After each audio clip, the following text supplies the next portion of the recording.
Hello, everybody. Welcome back to Beyond the Campfire. It's good to be back in the barn, but it's like a sweatshop in here. But yeah, my name is Will, and this is... I am Sahil Steven. And if you like what we're doing, you can follow us on Instagram at beyond.th3.campfire. You can also find us on Twitter at Beyond Campfire. And you could watch our podcast at Beyond the Campfire wherever you get a podcast, whether that's Spotify, Amazon, Pandora. If you still use Pandora, we're everywhere. Yeah, so generally if you're interested in watching a cowboy and Indian talk about conspiracy theories, cryptids, and cults and whatnot, we are the podcast for you. So thank you for joining us on another illustrious episode. And yeah, Will, how are we doing today? I'm doing pretty good. Sweating hard, but we're doing good. Yeah, summer is, well, I guess summer's still a few months away, but spring is feeling like summer down here in the southern United States. But hey, that's not gonna stop us from recording a podcast episode. And we have a very special episode today. What are we talking about, Will? Well, today, as this episode is released, on April 19th, 1993, 31 years ago, the Branch Davidians compound was burned down by the FBI, killing a bunch of people in the process. Yeah, definitely one of the most disastrous scenarios in U.S. history, and whether you're someone that thinks the government was justified, whether you're someone that more thinks that the Branch Davidians had a right to be left alone, it's a tragedy. It's a sad thing that happened, and so me and Will are gonna kind of go through it, talk about who the main characters are: David Koresh, the Branch Davidians, the ATF, the FBI, and then kind of towards the end we'll kind of give our own personal thoughts on the situation. But I guess we'll jump right into it. So we have a few main characters. We obviously have the very famous, or infamous, depending on who you ask, David Koresh, the leader of the Branch Davidians, a sect of Christianity, if you want to call it that. They were Bible-based, but had some pretty different beliefs from the vast majority of Christians. And then you had two government agencies. You had the FBI, everybody knows them, the Federal Bureau of Investigation, and you also had the ATF, and another government organization that was kind of involved in various investigating various crimes and charges throughout the United States. So we will introduce each one of those one by one. So Will, maybe let's start with David Koresh and the Branch Davidians. If you could kind of walk us through, let's start with David Koresh first. If you could tell us a little bit about who is this guy. Well, first off, before we even start, what I was going to say is, for those of you who do not know, the reason why this is a very special episode to at least me, this topic is at least what led to this podcast. And if you were not there for the live stream, I'm just going to ramble for just a second to kind of explain the backstory of how this topic led to this podcast. So in 2020, after COVID had happened, I was in college living in a dorm. Luckily, my grandparents lived in the same town, so after COVID had happened, me and my grandma, after I was done doing schoolwork or whatever that week, me and her would sit down, we'd find TV shows to watch, and I happened to see this docuseries, okay? And I really, really recommend going and watching this docuseries. Like, you can sit here and listen to me and Steven talk about this, but that docuseries, it opens you up.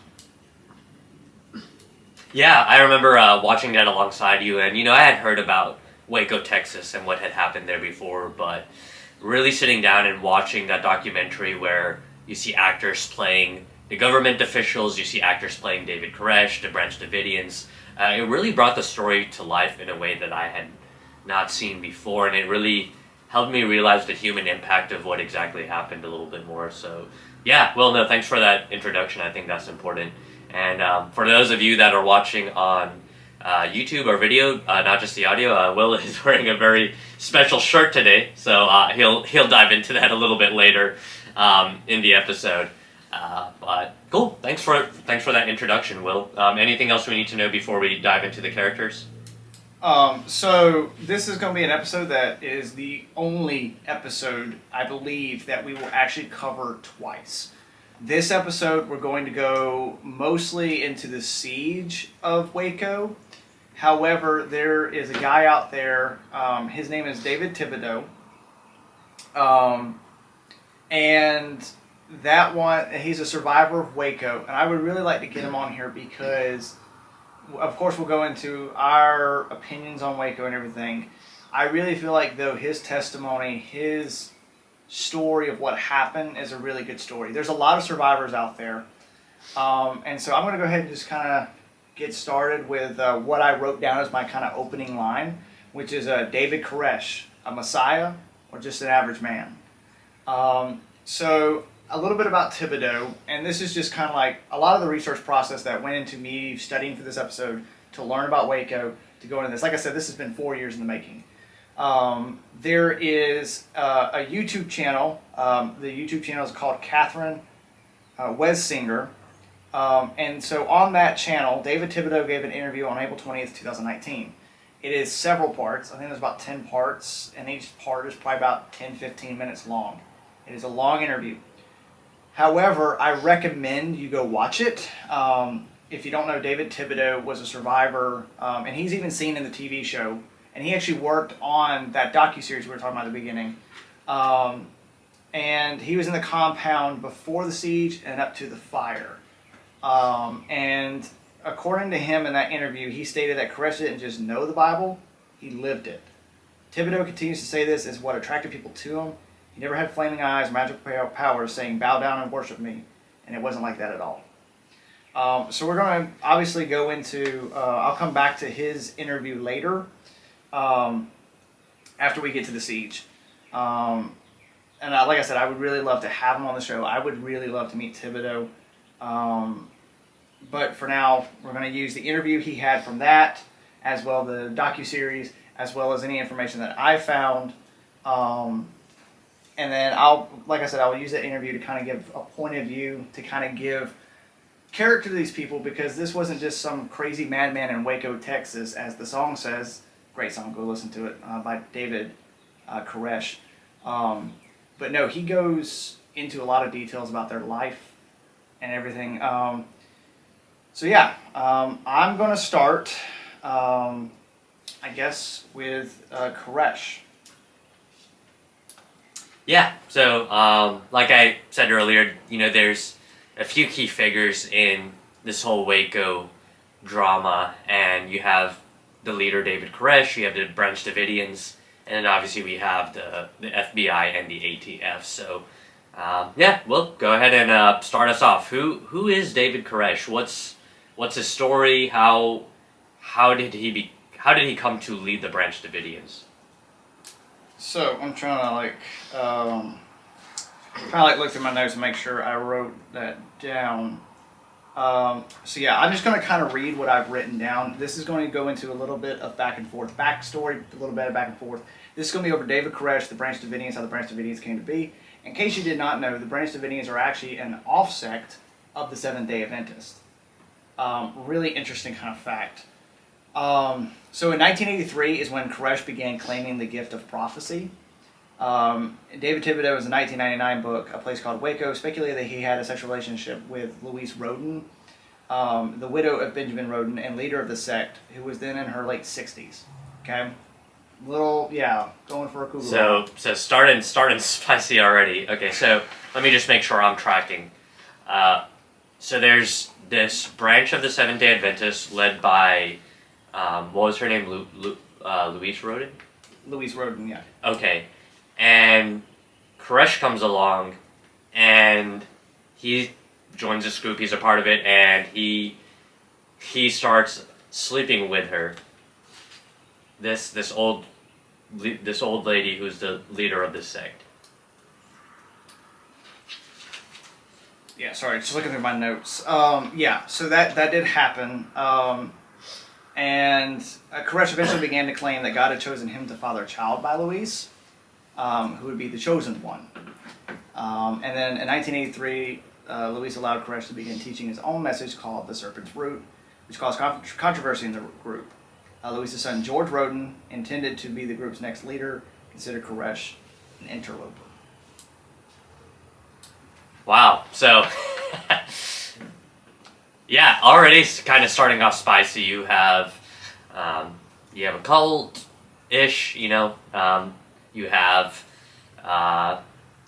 this affair going on. You have the son. You have all kinds of stuff going on. So, man, okay, cool. So David Koresh is already kind of making a name for himself through some pretty interesting memes.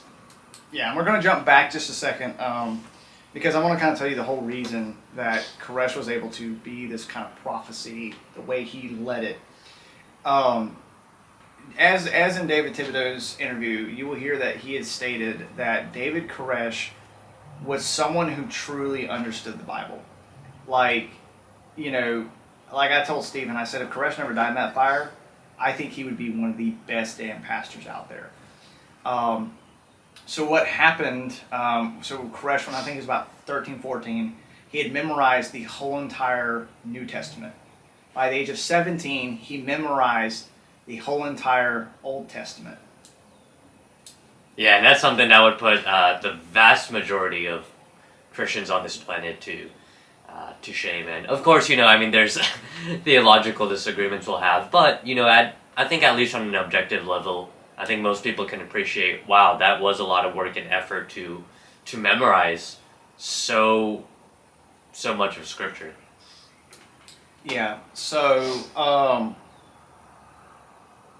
so because he had all this, the way I view Koresh, and this is just kind of like, we're going to be going back to the characters in just a second, but the way I view Koresh to me, when you look at the way he was raised, his mother was a teen mom, dad wasn't around, he found an opportunity to read and learn the Bible, and I think Koresh truly knew the Bible and truly understood the Bible, and because, he was like an outcast that didn't have any friends, I think he used the Bible not as a weapon, but as a tool in order to get a group of friends, to be accepted by people. And so we'll go a little bit more into that later. Let's see. So when Koresh then announced that God had instructed him to marry Rachel Jones, who then added Koresh to her name, appeared a common suit at the Mount Carmel Center, but it proved only temporary. So I don't know if I wrote it in my notes, but because he was having this relationship with Luis, Koresh was invited by her to go on a mission trip to Israel. Because of this mission trip, he came back and then started claiming to have visions, and one of those visions was to marry Rachel Jones. Okay, so Koresh is gaining influence within this group. He and the leader Luis go to Israel, one of the holiest lands in Christianity, Judaism, and Islam. And he's coming back. He's having these visions. Okay, so interesting. How does this group react? Like, what's the aftermath of him starting to have these visions once he comes back home to the States? So some people did start following Koresh, obviously, after this. Like I said, he did marry Rachel Jones. However, and this, like I said, it led to kind of a temporary peace. However, a fire destroyed a $500,000 administration building and press on the compound, and Roden began to claim that Koresh started the fire, but Koresh replied that no man set that fire, and it was a judgment of God. Interesting. Okay, so there's this fire, destroys a whole lot of stuff. Is there any theories on, obviously there's accusations thrown at Koresh. Koresh says this is a judgment of God. Is there any theories of who exactly started it, or is that kind of one of the mysteries to this day? That is still kind of a mystery. I didn't really do much research. Most of my research that I've done is a little skim of the past history, but a lot of the stuff that I am more knowledgeable in is the siege itself. That's fair, yeah. Needless to say, that does seem to be the beginning of the souring of the relationship between David Koresh and Luis Roden. Is that fair to say? Yeah, that's fair to say. There's a little bit of, because Roden, like I said, Roden was Luis' son. he thought he was going to lead the sect after Koresh came in and starts claiming he's seen visions from God, which, by the way, I have to double back. I don't think he went to Israel when he had the vision of Rachel. I do not know. I'll have to look that up later. Yeah, so there's that kind of discourse between the two. So there's no telling who really set the fire. Was it Koresh? Was it Roden? Was it an act of God? We don't know. Yeah, no, that's super fair. So, okay, just to make sure we're still continuing the track. So, David Koresh joins this group, starts sleeping with the 60-something-year-old leader, gains a lot of influence. Now he's having visions. Now people are starting to follow him. Obviously, this starts to tick off Louis Roden. Tensions are rising. I feel like something's about to happen here. So, yeah, what starts to happen next? So, let's see. Okay, so, according to this, Roden, claiming to have the support of the majority of the sect, forced Koresh and his group off the property at gunpoint. Koresh and around 25 followers set up camp at Palestine, Texas, which is about 90 miles from Waco, or for any of our European listeners, about 140 kilometers from Waco. And this is where they lived. They lived under rough conditions, buses, tents, and this was going on for the next 2 years. During this time, Koresh undertook recruitment of new followers in California, the United Kingdom, Israel, and Australia. The same year he would travel to Israel, where he claimed he had a vision that he was the modern-day Cyrus. Wow. So, okay. The group splits, some following Louis Roden, some following David Koresh, and now Koresh is really starting to gain a name for himself. I mean, you just listed several places where people are starting to flock to David Koresh. Man, what happens next? By the way, I was just going to clarify. I know Stephen keeps saying it's Louis Roden. The person that's been having these problems with David Koresh is not Louis Roden. It's her son, George Roden. Louis Roden is dead at this point. Oh, she passed away at some point. Okay, gotcha. So now, so Louise is gone, and now it's a conflict between George and David Koresh. Correct. So, the founder of the Davidian movement, the Branch Davidian movement, who is Victor Aptef, wanted to be God's implement and establish the Davidic kingdom in Israel. Koresh also wanted to be God's tool instead of the Davidic kingdom in Jerusalem. At least until 1990, he believed the place of his martyrdom might be in Israel. However, by 1991, he was convinced that his martyrdom would be in the U.S. instead of Israel. He said the prophecies of Daniel would be fulfilled in Waco, and that the Mount Carmel Center was the Davidic kingdom. So that's kind of like to give you an insight into what they believe. Good. Yeah, and really, like I said, when we're going through a cast of characters, you have David Koresh and you have the Branch Davidians, and so we'll just kind of provided for us how the Branch Davidians start to get their name. And so really now these two things, the story of David Koresh is really starting to merge into the story of David Koresh and the Branch Davidians. So, okay, cool. What happens next, Will? So after being exiled to the Palestine camp, right, I told you Koresh got some more followers, and his followers eked out a primitive existence. And then, like I said, when Louis died in 1986, the exiled Branch Davidians wondered if they would ever be able to return to the Mount Carmel Center. But despite the displacement, Koresh now enjoyed the loyalty of the majority of the Branch Davidian community. In 1987, Roden exhumed at least one body from the community's cemetery. Roden said he was just moving the cemetery, while Koresh claimed that Roden had issued a challenge to resurrect the body, and that whoever resurrected the body would be the new leader. Koresh went to the authorities to file charges against Roden for illegally exhuming a corpse, but was told he would have to show proof, such as a photograph of the corpse. So now we're really getting head-to-head battle going on. It sounded like George, at first obviously, not happy that this David Koresh dude was sleeping with his mother, but okay, mother passes. But now you have Koresh really challenging Roden's authority for, who's going to rule this group. Am I getting that correct? Yeah. So the whole thing with George Roden is so to kind of backtrack us a little bit to kind of explain and summarize what we just went through. David Koresh, like I said, basically memorized the whole Bible by the age of 17. He had moved to this Mount Carmel Center, started having relationships with Louis Roden. found out that he was to have a vision from God to be the next Messiah. Louise let him start preaching a sermon. He then saw that he was to marry this woman named Rachel Jones. And then Roden saw this as a threat. George Roden, her son, kicked David Koresh off the property with the guns. And then after that, they were going to, found out that there was no way they probably could go back up to Louise died in 1986. Found out that George was moving bodies illegally. And now we're getting to where Koresh went and was like, hey guys, hey cops, he's doing this. And they're like, we need proof. So Koresh seized this opportunity to seek criminal prosecution of Roden by returning to the Mount Carmel Center with 7 armed followers, allegedly attempting to get photographic proof of the exhumation. Koresh's group was discovered by Roden and a gunfight broke out. When the sheriff arrived, Roden had already suffered a minor gunshot wound and was pinned down behind a tree. As a result of the incident, Koresh and his followers were charged with attempted murder. At the trial, Koresh explained that he went to the Mount Carmel Center to uncover evidence of criminal disturbance of corpse by Roden. Koresh's followers were acquitted, and in Koresh's case, a mistrial was declared. Wow. Okay, so things are heating up. Well, really, things are starting to explode at this point. Man, that is some tension between these groups. Okay, well, hey, how does this thing continue on? What happens next? So after this, in 1989, all right, George Roden murdered Wayman Dale, a deer, with an axe blow to the skull after a deer stated his belief that he himself was the true Messiah. Okay, so another guy comes along. I'm the Messiah.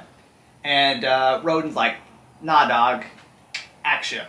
Let me ask you a question. So Roden claimed that the man was sent by Koresh to kill him. Roden was then, when we went on trial, they claimed him insane. And then they were like, yo, you got to go to get the paddy wagon, you're going down to the psychiatric ward. And that he went to the psychiatric hospital at Big Spring, Texas.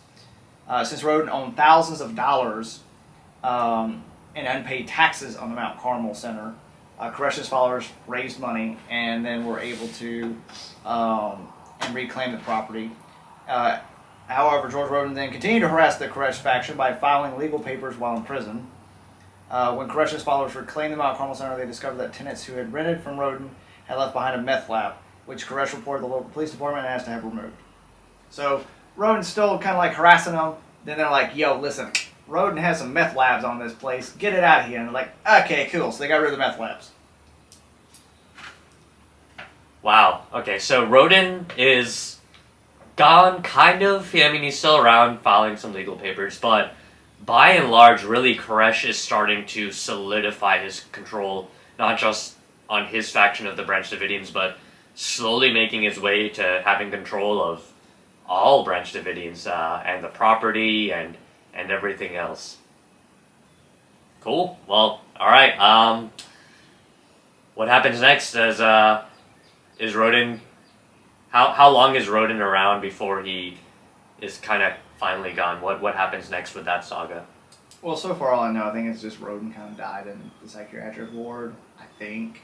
All I know is from here on out, there's not much mention of George Roden after this. But this is basically just how David Koresh came to lead the Branch Davidians. So this is really his moment now. This is how he has come to be the leader of this group. Cool. Any last minute things we need to talk about with David Koresh and the Branch Davidians before we introduce the next set of characters? Yes. So this is the last little bit of information I have. Is like I said, all this happened around '89. So by 1990, that's when Koresh had taken over. Now, his name was not Koresh during this. His name was actually Vernon Howell. And he filed a petition in California State Superior Court in Pomona on May 15, 1990 to legally change his name for publicity and business purposes to David Koresh. On August 28, 1990, Judge Robert Martinez granted the petition. All right, so now he's got a new name, David Koresh. And you might be wondering what's so significant about David Koresh. So the first name, David, symbolizes a lineage directly to the biblical King David from whom the new Messiah would descend. Koresh is the biblical name of Cyrus the Great, a Persian king who was named a Messiah for freeing Jews during the Babylonian captivity. By taking the name of David Koresh, he was professing himself to be the spiritual descendant of King David, Masonic figure carrying out a divinely commissioned errand. Wow, so a lot of meaning behind even the name that he comes to receive and accept. So, okay, good. I think sounds like we're starting to have a pretty good handle of who David Koresh is, how he came to power, what has led him to become in control of this group. Do you feel like we're ready to move on to talk about the ATF or any other things on David Koresh? I mean, this is pretty much it on David Koresh. I mean, just a couple quick things. Rachel was not his only wife. He did take on other wives. There are some claims that he married some women underage. You know, and I mean, that is bad. You shouldn't do that. So yeah, basically that's it, is that he, I mean, like I said, we'll learn more about what happened before the siege. I would like to wait for Thibodeau, just so that we have that first-person hand account. So hopefully we can have him on the show at some point, and that we can recover this topic. But all I can tell you is the way the Branch Davidians worked, they had a compound building. Men slept on the bottom floor, women slept on the top. Everyone was to remain celibate, except for David Koresh. However, David Koresh claimed that the sex he had was not for pleasure, it was just for making children. Koresh had several wives. I think he had about 21 children, and he believed that during the end times, so basically the Branch Davidians' main whole belief in Koresh was that he was going to be the Lamb to open the 7 seals. And a lot of people claim that, like, Koresh was claiming to be Jesus. However, when you listen to this tapes and the audios and everything he was saying, and even what Thibodeau says, Koresh believed that the Lamb to open the 7 seals and Jesus were 2 separate lambs. So there's that. So the whole belief they had that David Koresh was opening the first 7, they opened up the 7 seals to bring upon the apocalypse. So, and then if you read Revelation, there are the 21 elders. He believed that he was to basically be the father of all 21 elders. So those are kind of the beliefs. A little bit, I guess, of history before. Like I told you, Koresh had his Bible memorized front to back. So apparently, according to Thibodeau, they would have, what they would have is they would have people, like, you know, from all over the world, seminaries. They would come to Koresh, talk to Koresh, learn from Koresh, and then what would happen is, after they left, that's when Koresh would bring out the 7 seals talk. So that's about it for Koresh. We'll go a little bit more into him when we talk about the ATF. So yeah, our next big player. Yeah, for sure.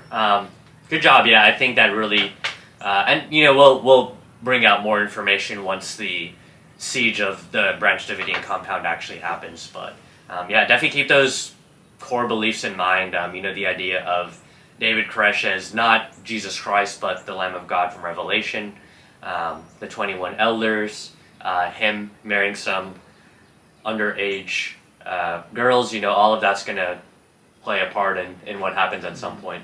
But yeah, let's move on to our next kind of main player, the ATF. And so there's a separate incident. We'll kind of maybe start there, and then that'll kind of set up who the ATF is and maybe why they did some of the things they did during Waco. But yeah, well, talk to us. What is the ATF? What is the ATF? And yeah, what do they do? So we're going to take a little sidetrack from Waco to kind of explain why the ATF got involved in Waco. So first off, to take it from the Waco side of things, actually, I'll go back before Waco.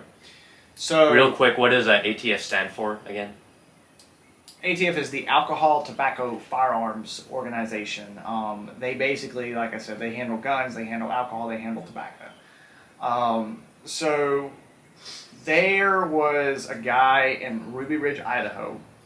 I can't think of his name for the life of me. And that's, like I said, that might be something that might be covered later on another episode. I was going to say that could be a whole podcast episode in and of itself. But yeah, let's just very briefly talk about Ruby Ridge, because I think Ruby Ridge in some ways sets up Waco. So, okay, ATF, Alcohol, Tobacco, and Firearms, which is kind of an interesting group of things to put together for one federal government department. But okay, ATF. They hear reports of this guy in at Ruby Ridge. What happens next? So what happened with Ruby Ridge was there's this guy, and apparently he was selling illegal sawed-off shotguns. I think it was shotguns. Anyways, he was selling guns illegally, or wasn't doing the right. I'm actually gonna look it up right quick to make sure I get the right facts. I meant to write something down about this. No worries, I can yap about something while yeah. I can yap about something while you're looking that up. But yeah, I think this just to foreshadow slightly what happens at Ruby Ridge, and then what later happens in Waco is, I think whatever crimes people do, you can be horrified by it, you can really not like it. Some of you earlier, I hate that David Koresh was having children with minor girls, and so that obviously gives me a very disfavorable impression of the Branch Davidians. But when we're talking about justice and the federal government's role in putting justice throughout the land, does the federal government get to play judge, jury, and executioner all in one sweeping role? Obviously, they never play jury. They get jurors to do that, and at some points, depending on your view of the death penalty, the federal government will eventually can decide to execute somebody. But do you do that before due process? And so that's going to be kind of a lingering question as we get into Ruby Ridge and Waco, Texas. So kind of just keep that in mind. But Will, were you able to pull up what you needed to? Yeah, I got it. Okay, so it's the Weaver family. All right, so basically the leader of the family, he was wanted for not appearing in court. He had some bench warrants against him for not appearing in court. And the ATF was going to go in there and get him. So you have the first incident that kind of screwed the ATF, because that's what happened. Ruby Ridge screwed the ATF, and that's what led to Waco. So you had Kevin Harris, who was a teenager taken in by the Weavers. Then you had Sammy Weaver and Stryker, the family dog. They were walking down a trail, right, minding their own business, and there's some ATF agents hiding in the woods in camouflage, and you can only really see their eyes. And so Stryker, the dog, this is up for debate again. Stryker, the dog, approached the hiding spot of the federal agents. They opened fire and killed the dog. Sammy, who happened to be holding a gun, shouted, "You shot my dog, you son of a bitch," and shot at the place in the bushes. Sammy's shots drew return fire, and he was hit first in the arm and then in the back as he was running towards the house. He fell face down in the grass as the second bullet tore through his body. Kevin Harris opened fire, hitting the agent in the chest. Marshall Deegan, who would soon die from his wounds. Harris ran back to the house and basically got in. So the first two people killed was Sammy and the dog, okay? And that's all up for debate on what happened. We're not going to go too much into that. This siege let out, the siege happened, blah, blah, blah, okay? And after that, there's kind of a whole standoff, and then the FBI showed up, right? Let's see, I'll interject very quickly. So ATF is there presumably to investigate. Is it the possession of sawed-off firearms? I believe so. I don't think it. Okay, well, yeah, I think that's fair. Again, ATF, alcohol, tobacco, and firearms. This would presumably fall under their purview. So, okay, fine. If you think the ATF is a legitimate government department, you expect them to take care of firearms. What you are not expecting, at least in my mind, is for camouflage federal agents to be hiding around in the woods and firing on you seemingly out of nowhere. Already I'm already horrified, but I know a lot more happened. Will, what happens next? Yeah, so the FBI showed up, and they claimed that Larry Potts, who was the assistant director, told them that they were approved to go. Potts later denied this. He's the one that gave the go ahead and shoot, I believe. as the three reached the shed, Randy was shot near his armpit by sniper Lon Horichi. Sarah tried to shield Randy from another shot and pushed him in front of her towards the house. The three ran towards the house where Vicky, with 10-month-old Alicia Beth in her arms, held the door open. Randy and Sarah were ducked inside, but as Kevin was going into the house, he fired again. He claims he was aiming for Kevin. However, the bullet tore through Vicky's face before hitting Kevin in the chest. So the dog dies, the boy dies. That's the ATF's fault. FBI shows up to clean up their mess, and in the process, kill an innocent woman. And this all led to the ATF being blamed, not the FBI. So you're getting blamed for something you didn't do. What are you going to do? You're going to try to fix your mistake and come out as heroes. Yeah, I was going to say this whole thing was a disaster. Ruby Ridge. The government fundamentally, you can read John Locke and so many other philosophical documents, but the government's job fundamentally is to protect people's rights. What you do not expect from the federal government is for them to be killing you, to be killing their own citizens. And you can talk about maybe legitimacy of going in to get illegal firearms, which again, you might have mixed feelings about that, but that is not what happened.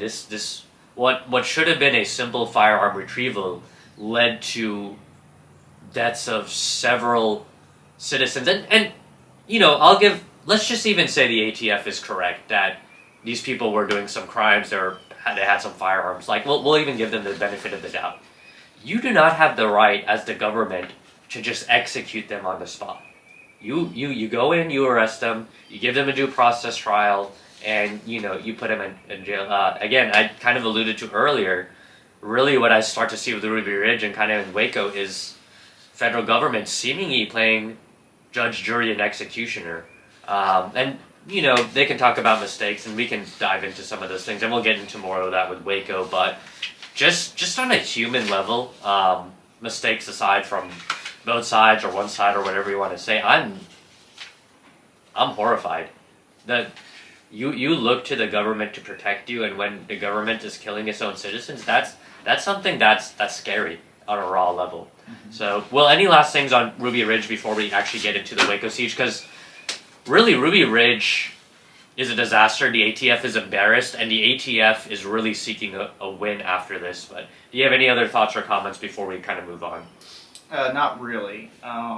So this is where we're going to take the shift towards Waco. So I want you to put in perspective how the ATF is feeling. Okay, they've got pressure from who was the president in '93? Was it Clinton? 93 at that point it would be Bill Clinton. Yeah. Yeah. So Clinton was putting pressure on them, and was like, "We're going to pull the plug. ATF will be disbanded. You're going to lose funding. It's going to be disastrous for you because you messed up with Ruby Ridge." And so Ruby Ridge is sitting here trying to figure out what to do. So a little bit of backtrack on the Branch Davidians. There had been child services come out to the compound at least twice. They never found anything. And then the ATF had found out that, so what Koresh was doing to make money was totally legal. What Koresh found out is that you could buy a said gun, okay, take that gun, wait a little bit with it, and then sell it for more than you bought it. And you can make a profit off of it. So the ATF got tipped, and this is in Thibodeau's interview. He states this, that they had gone to David Koresh's gun broker, and they were like, "We want to talk to this guy who's got his name, like he's lighting up all our lights that are saying he's buying too many guns. We want to talk to this guy." And the guy's like, "Oh, I can get him on the phone for you." And he literally called up Koresh, and the ATF was like, "Hang up the phone. We're not going to talk to him." Because, and Koresh was willing to invite him over to come look at what he had and all this, but they weren't going to listen. So this leads to where the ATF say, "Okay, we go into Waco. We go into Waco, we bring out the kids, we bring out the guns, and we bring out Koresh in handcuffs, and we are going to be heroes. The world will glorify us, we'll be awesome again, and we're not going to lose our funding." So this begins the preparation to attack the compound. And what happened during this what started this assault on American people is still up for debate. So, first off, the idea, like I told you, they were wanting to be heroes here. So who do you think they're going to bring with them? They brought a news crew to film this going down. Well, it so happened that the news guy got lost and asked the mailman for directions to Waco, Texas. That mailman was David Koresh's brother-in-law. Wow, yeah. So, David Koresh, and as you alluded to earlier, perfectly legal business, but obviously as soon as firearms get involved, ATF is itching for something. There's a lot to be said about them wanting a win, and so, yeah, I mean, Branch Davidians, some people saw them as like, okay, just some weird group. Others might have maybe looked at them a little bit positively, but I guess for them, if you're the ATF, you're thinking, man, this is a slam dunk. Here's a weird group of people that the general community might be skeptical of. They seem to have a bunch of guns. We can swoop in, shut this operation down, and we come out looking good after the disaster of Ruby Ridge. Is that kind of right? Yeah, that's 100% right, and it failed. It failed miserably. Like I said, the Branch Davidians were tipped off early that this was going to happen. And you're probably like, oh, well, then when the ATF rolled up, then the Branch Davidians just started shooting. That is completely wrong. And we'll get into that a little bit later on our personal opinions. But what happened next is that they pulled up. And when I say they pulled up, it wasn't just a couple agents. They had horse trailers full of agents. And they were ready to storm this compound and do whatever it took. They showed up at the door. Thibodeau states that he wasn't out, he didn't see Koresh, but he could hear Koresh. Koresh stepped outside, raised his hands in the air. We have women and children inside. Please, let's talk. And somebody shot. We don't know who shot first. And when we get into our personal opinions, I'll share with you who I think shot first. Somebody shot. And this led to a gunfight that ensued. And in the process, Koresh was shot. He survived his injuries, obviously. But there were several people who were killed in this initial siege, in this initial attack. And I'll get in, like when I get into my personal opinion about it, I'll kind of explain what I thought was wrong, and I guess I can kind of go into a little bit right now. I'll explain who I think shot first towards the end. First off, the ATF claimed that they did not have any helicopters with guns. However, they did have people on helicopters with sniper rifles shooting in. And eventually what actually ended the siege was, I think his name was Wayne, got a hold of the phone and called local sheriff's departments like, they're shooting at us, call them to stop, tell them to stop. And they got a hold of somebody and was able to get a hold of the camera crew, and he ran around screaming, ceasefire, ceasefire, ceasefire. So the shooting stopped. I think it only lasted like a couple minutes. And because of that, that's where we get into, the firefight began. Let's establish a timeline real quick. So, because for those of you that don't know how long this thing lasted, how many days again was the siege, Will? So the siege was 51 days, and it began on February 28th, 1993. Okay, yeah. So everything you just described now, 50 something day siege, beginning on February, was it 28th? Yeah, 28th. Okay, so 50 something day siege beginning on February 28th, and you have this initial thing where the ATF comes in, they're thinking they're going to swoop in, but again, there's dispute of who exactly shot first, but whatever happened, a fight began, people die, and yeah, well, let's get into this. So how the heck does this turn from, this exchange to a gunfight to suddenly a standoff that's going to last several weeks? Well, first off, 4 agents were killed in this initial siege, as well as 17 of theirs were wounded. However, by the day's end, 6 Davidians are dead, and Koresh and several others are wounded. The reason why this kind of leads to a siege is because, they shot at federal government, and in the end, who's going to believe who? Are you going to believe a bunch of crazy cultists, or are you going to believe the federal government? I was gonna say, yeah, ATF is not leaving at that point after 4 of their agents have been killed. Okay. Some listeners might be thinking like, wait, federal government agency is way bigger than this compound of people. How come they just didn't crash in and arrest everybody? Why didn't that happen?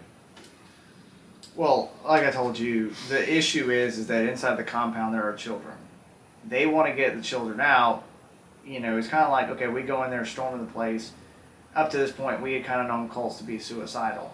So they were worried about what was going to happen if they stormed the place, and they didn't want to just go in there guns blazing, because obviously the ATF tried, and they failed miserably. So by that night, the FBI hostage rescue team and negotiators arrived in Waco. This is all coming from the DallasNews.com. This is what they released about the 51-day timeline. We're going to skim through it, not a whole lot, just because a lot of it's kind of like this happened, this happened, this happened. And that night, the ATF agent who negotiated a ceasefire persuades Koresh to release 2 children each time Dallas radio news station KRLD plays his message that God had given him the ability to unlock the 7 seals of the apocalypse, or 7 seals of Revelation, or the apocalypse. So that was kind of the first day. You had the siege going, you had the gunfight, you had the ATF or the FBI showing up to start negotiations, and they were able to come to a point where it's like, hey, Koresh, release 2 children. Will, do you have any hard numbers of like, okay, so obviously there's a standoff, federal government, at least at this point is trying to be somewhat careful, that's not something that really happens later on, but at this point they're like, okay, hey, we don't want to go in guns blazing, there's children, we want to slowly get them out. The Branch Davidians at this point obviously are not willing to turn over everybody to the government, so you have the standoff. Okay, good. So you have a bunch of people in the Branch Davidian compound. You have the ATF on the outside, and they're both kind of just looking at each other. ATF is not going to go away. Branch Davidians are not going to release people. Cool. That's the first day. So the standoff begins. What kind of happens next? So March 1st, the FBI come in and take charge, and they're basically going to resolve this. Their hostage rescue team tightens the perimeter around the compound, and Koresh declares if they want to fight, we'll fight. The FBI restricts compound phone lines to negotiator calls. Koresh demands that the phones be recorded, or FBI officials will have to live with knowing they're the ones that killed these little children. And then, as well, a negotiator offers to give Koresh a national platform for a recorded message if he agrees to lead his people out after the message airs, and Koresh agrees. So you have where negotiators, okay, we play the message, whatever. Okay, cool. So now they're like, okay, Koresh, he offers, his people will come out if this message is released, and Koresh agrees. So they get ready, and then on March 2nd at 1:30 p.m., Koresh's 57-minute recorded message is aired on the Christian Broadcasting Network. Koresh had promised to surrender after this broadcast. Hours later, Koresh's lieutenant, Steve Schneider, tells negotiators that God has told Koresh to wait. Furious, the FBI's tactical and on-scene commanders move tanks forward. Negotiators urge patience. Wow. Okay, so, man, obviously things are starting to...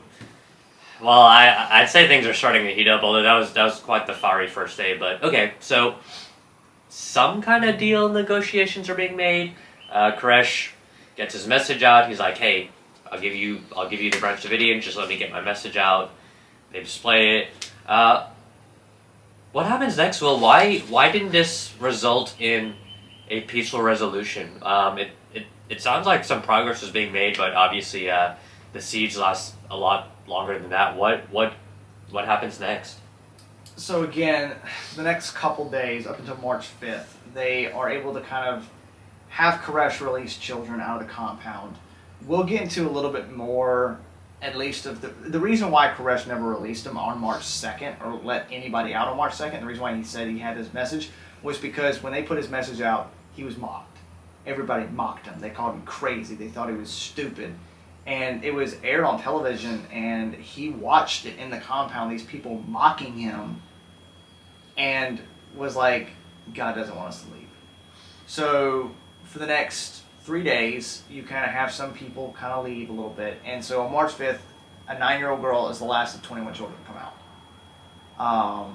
FBI profilers warned in a memo that increasing tactical pressure could eventually be counterproductive and could result in the loss of life. So, yeah. So, FBI and ATF at this point seem to realize this is not going to go as simply or smoothly as they're thinking, and there's already some worries of loss of life. Yeah, I guess we can move on. So they start to turn to some. You just mentioned they started to do some strategical tactics, as they called it. Can you describe kind of how the ATF and FBI kind of respond to this resilience from the Branch Davidians? Well, you've got the hierarchy right now in the FBI is you've got the negotiator who's wanting to get everybody out. And you've got the FBI tactical team who just wants to go in there, guns blazing, kill Koresh, kill him, get him out. And so the negotiator's like, listen, man, if you go in there guns blazing, it's not going to go well. Let us do our job. So the negotiators are able to talk with Koresh a little bit more. On March 7th, Koresh tells the negotiators Christ has come to judge the world, starting with overthrowing America. Now, some of this, like I said, we'll get to our personal opinions later. Asked to send more kids out, Koresh responded, you're dealing with my biological children now. So Morale told you he had 23 kids. Most of those kids in there were his, so that's why they did not get released. McLennan County Sheriff Jack Harwell phones Koresh and says he'd asked the FBI to send Milk into the compound. After Milk is sent in, Koresh sends out a videotape of himself and some of his wife and children. Some observe it would be positive public relations for Koresh, and FBI officials don't release. Release without consulting negotiators. FBI commanders temporarily cut off compound electricity. Make sure I read that right. I think I missed some stuff. Hold up. Some observers, it would be positive public relations for Koresh and FBI officials. So they're like, don't release it. Don't release the video. It's going to be bad. I mean, people are going to like Koresh.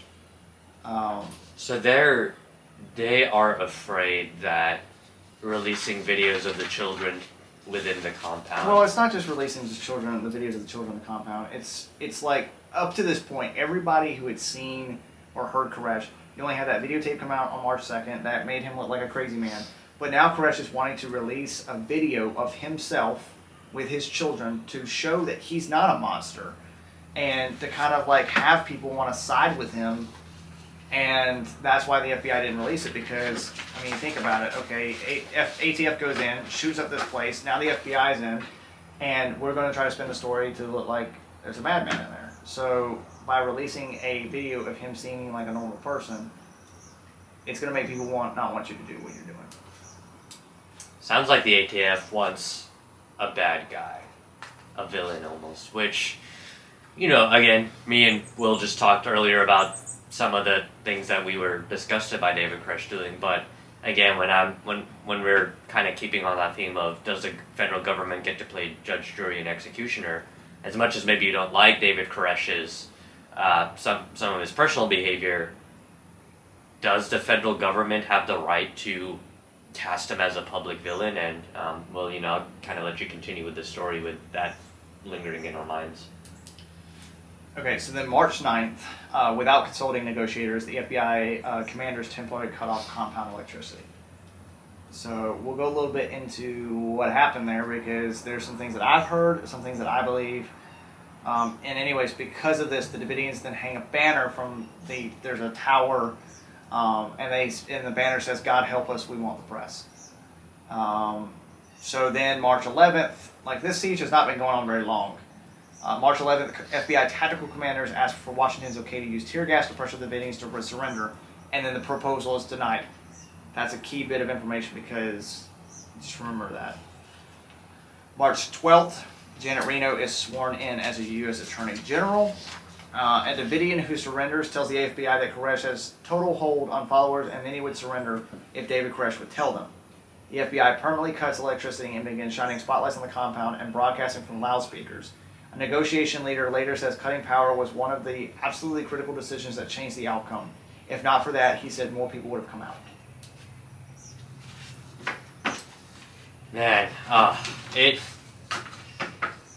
just breaks my heart because there's several decisions that, and to be somewhat fair to the ATF and FBI, of course I think they're making a bunch of mistakes, but to be somewhat fair, there's not a lot of easy decisions to be made at this time, but man, it just seems like there's just mistake after mistake after mistake that's being made, and I wonder if had things gone a little bit differently here or there with some of their capital C decisions, like the one even coming in the way they did in the first place, shutting off their the electricity, starting to do these other things. I'm just like, man, had you not been so heavy-handed, I truly wonder if this tragedy could have been prevented.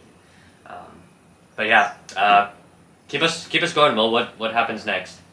Yeah, so I'm gonna go ahead and tell you right now, like I said, this is probably like a lot of this is probably gonna come out from like the government point of view. However, on March 13th, you remember that milk crate?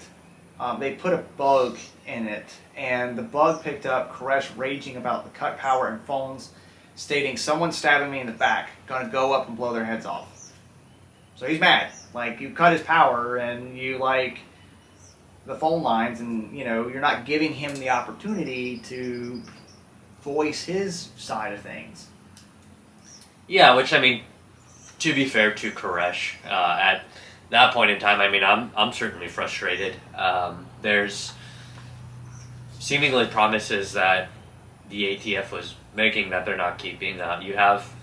You have several individuals that you're in charge of that you're trying to take care of, and electricity's going away. As the days go on, some other things start to be taken away, and it's just like, man, how, what do you do? What do you do? So, what happens next? So this is kind of where, like, March 14th, this is kind of like those children that got released. According to claims, a child psychiatrist told the FBI that older children who have been released act as if they had a shared group secret.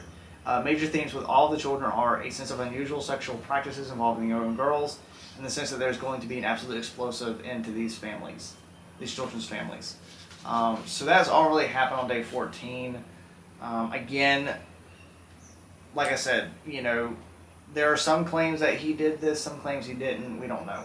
But again, this is just adding more fuel to the FBI's fire. Yeah, I mean, obviously, I guess you're saying March 14th, 15th, you're starting to get close to 3 weeks into the standoff, and progress is not being made. David Koresh is mad. The ATF is, currently getting more agitated. Which, again, to be fair to both sides of this thing, I mean, I'd be mad too. Koresh doesn't want this to be happening. The ATF doesn't want this to be happening, but I don't know. I feel like as frustrations are growing, you would think that cooler heads would slowly start to prevail, but that doesn't seem to be what happens. Walk us through the next few days.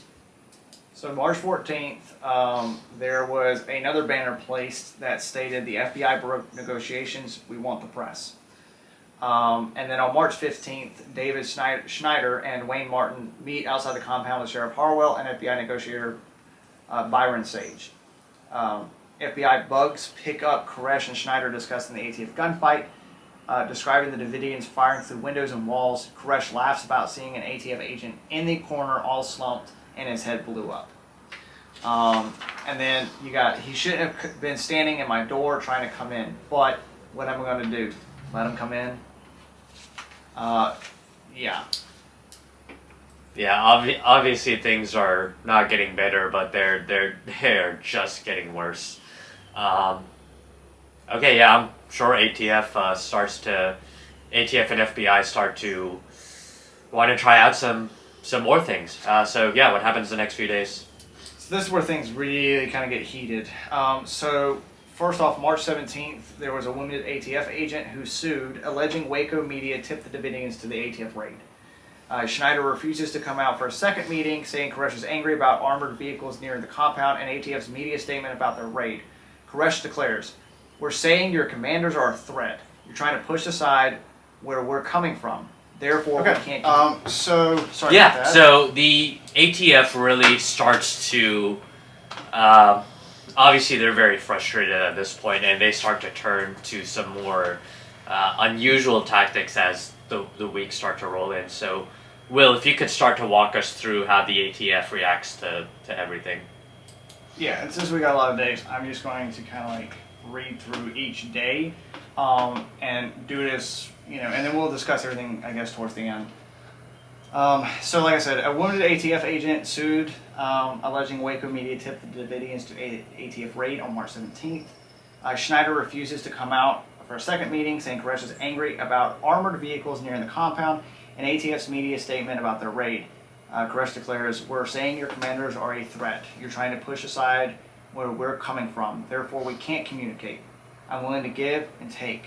I made the first move by sending out the kids. You've continued to digress on the things you promised. You keep yourselves in ignorance. You don't understand." The negotiator responds, "I do understand. We're running out of patience."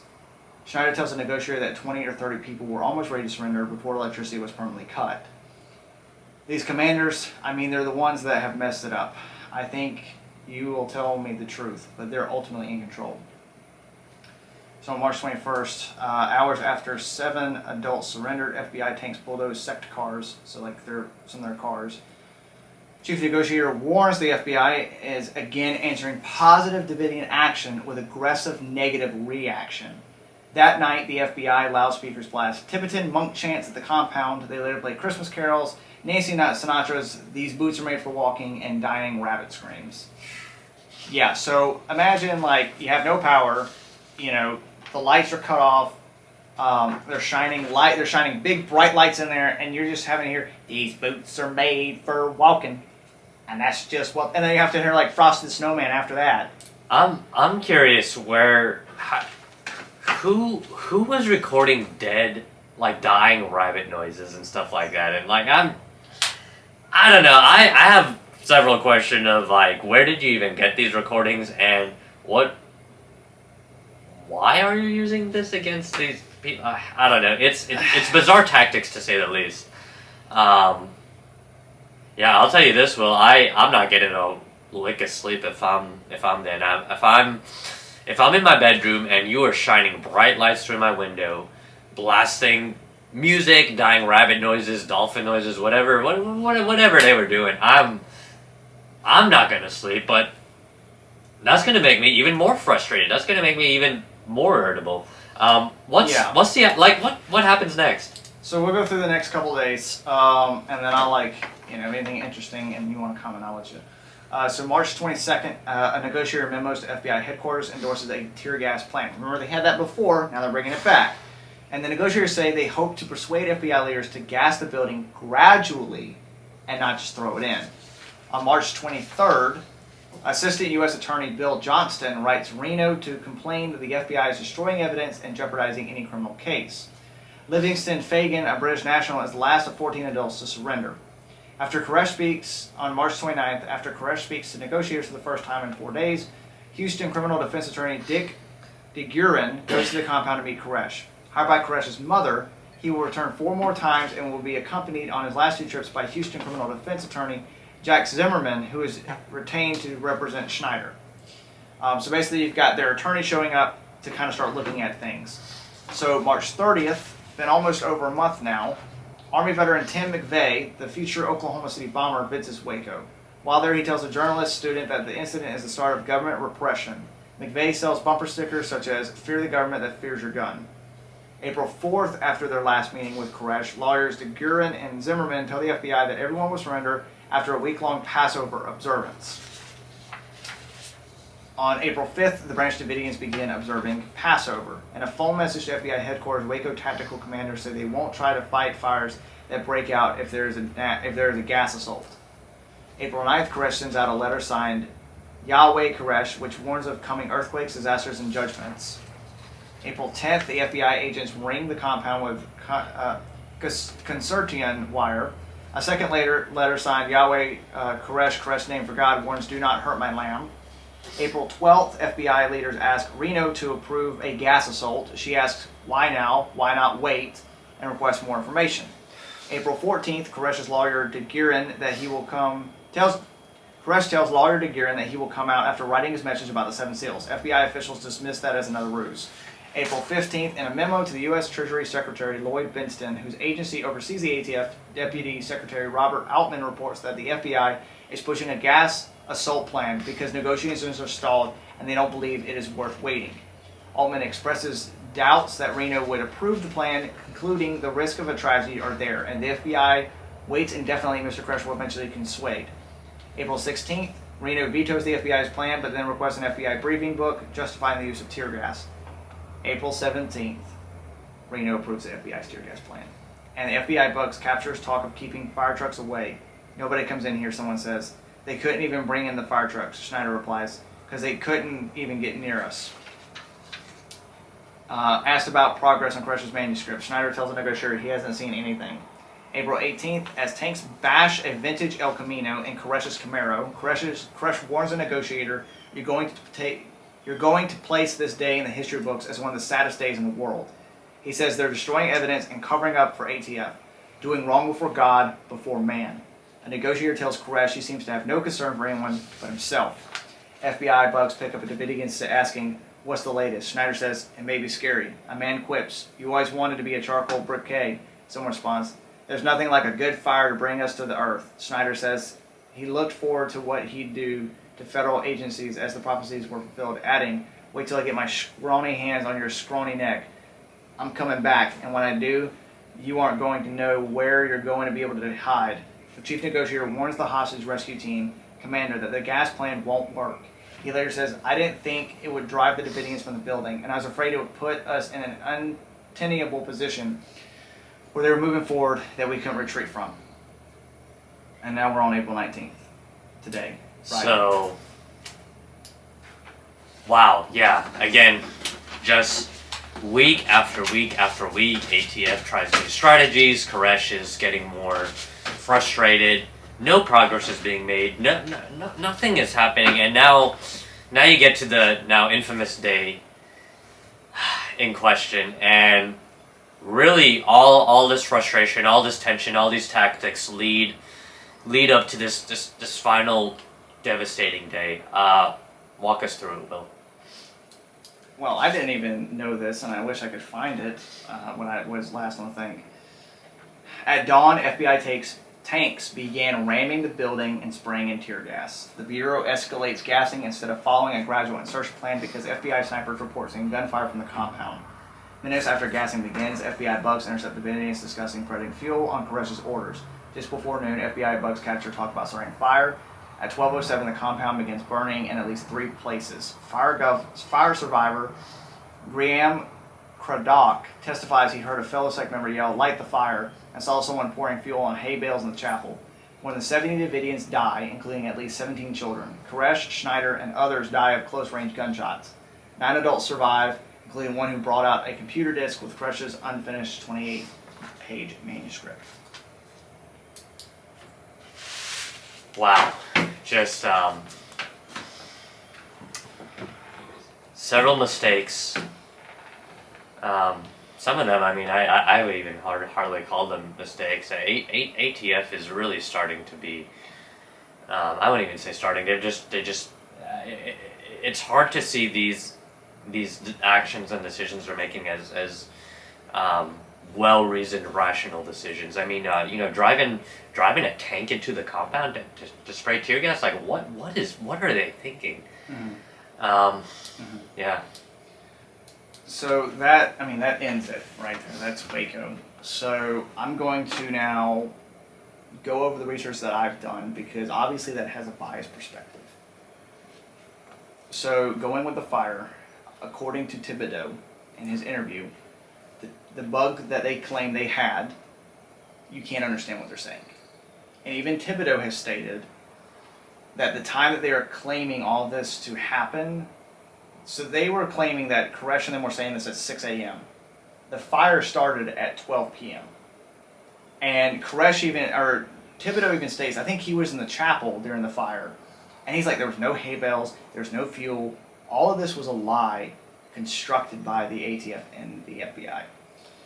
So we're going to go into our personal opinions about how we view Waco. Do you want to go first? Yeah, I can go first. And, I think you could probably have picked up on some of our feelings already. Naturally, I'm in law school. I tend to, at least on some level, see the government as a good institution put in place by God to protect our rights, to protect us as people.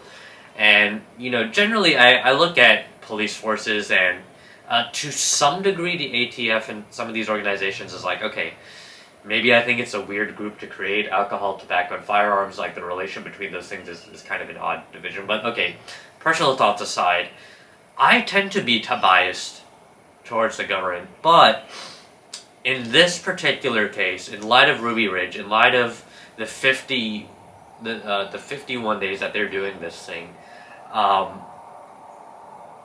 I can't blame the Branch Davidians. And again, I personally do not like the Branch Davidians as a group. I think David Koresh was doing some, very horrible things.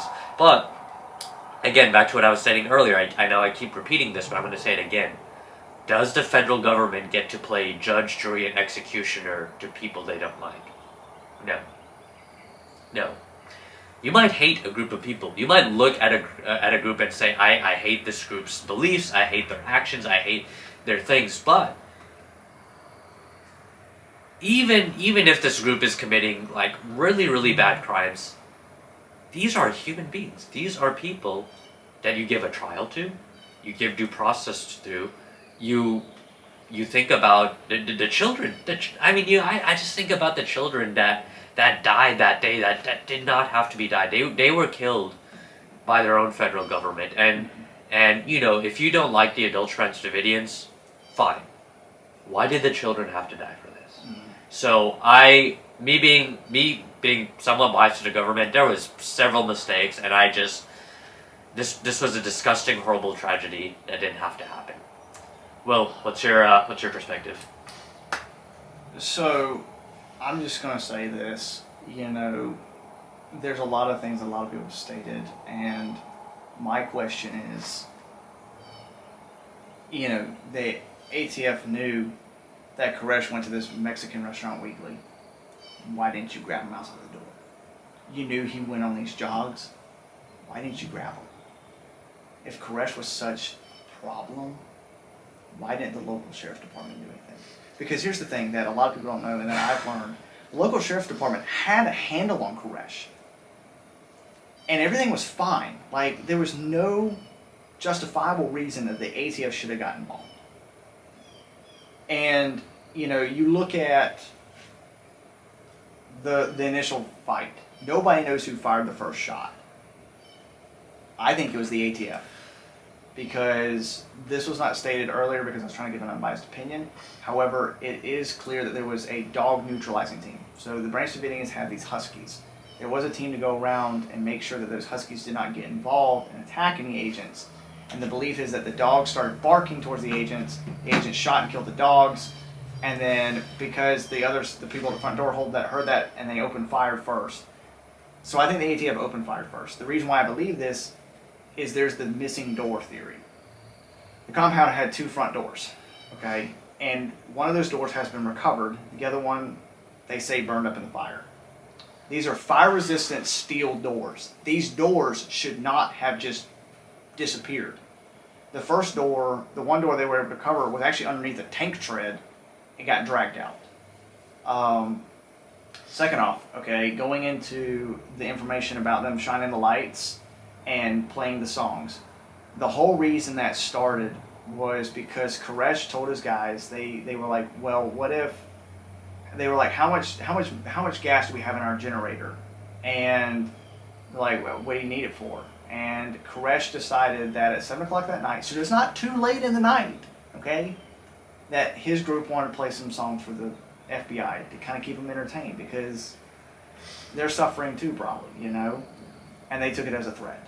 And therefore they started shining bright lights, playing dolphin noises, psychological warfare against his own people.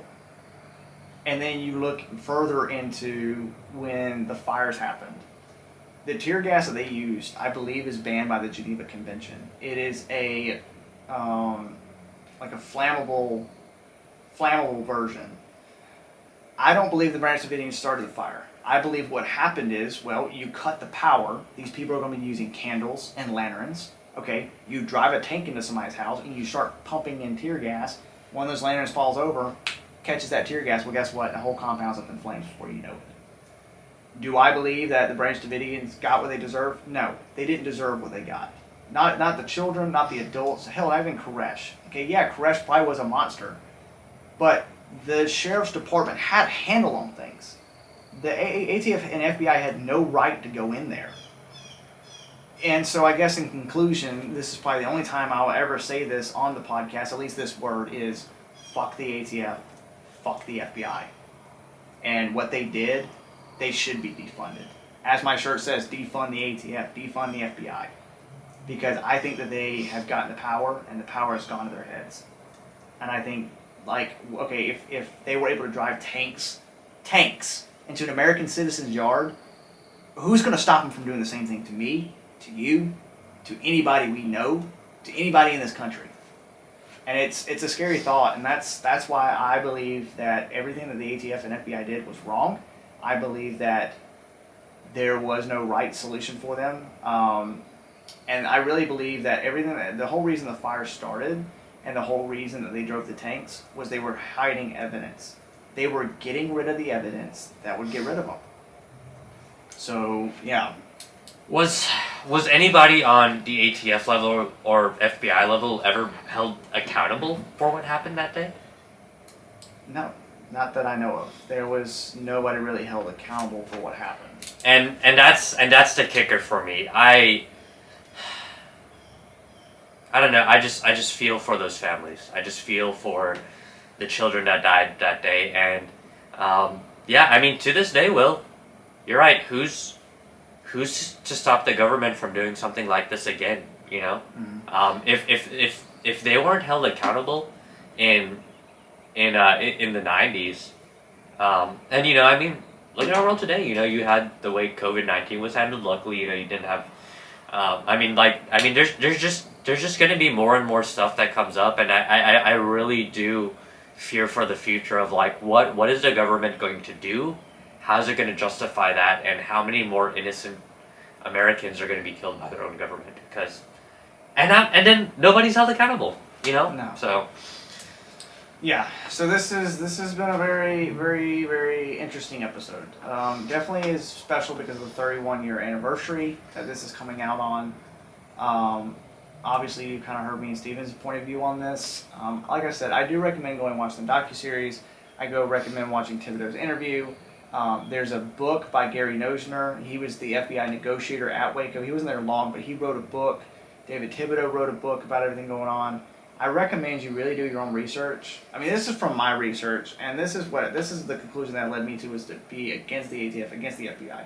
Like I said, you know, this is what started this podcast. I mean, watching Waco and thinking my government could do this to his own people, it's led me down a very deep rabbit hole of, I'm almost anti-government, you know, at least with the ones we have right now, you know, and that's where I've come up with the conspiracies. I believe all this crazy stuff, like things that we're going to cover on this podcast, and this is what birthed this podcast.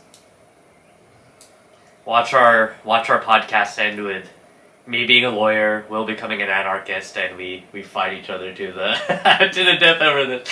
So nah, I'm just playing, but yeah, I mean, you know, me being someone that's a little bit more favorable to the government and Will being a little bit more anti-government, both of us can agree that Waco was a disaster, and the government should have been held responsible. They were not, and if me and Will can agree on this topic, then hey, I mean, maybe you can too. So, yeah. So obviously, I agree with Will. Go check out the resources he listed.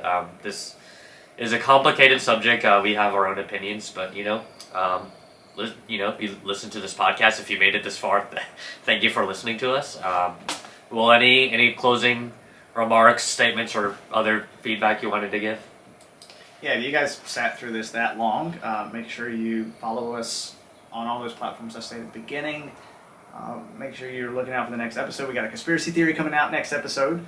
Stephen is going to be going over whether or not John Wilkes Booth was actually killed.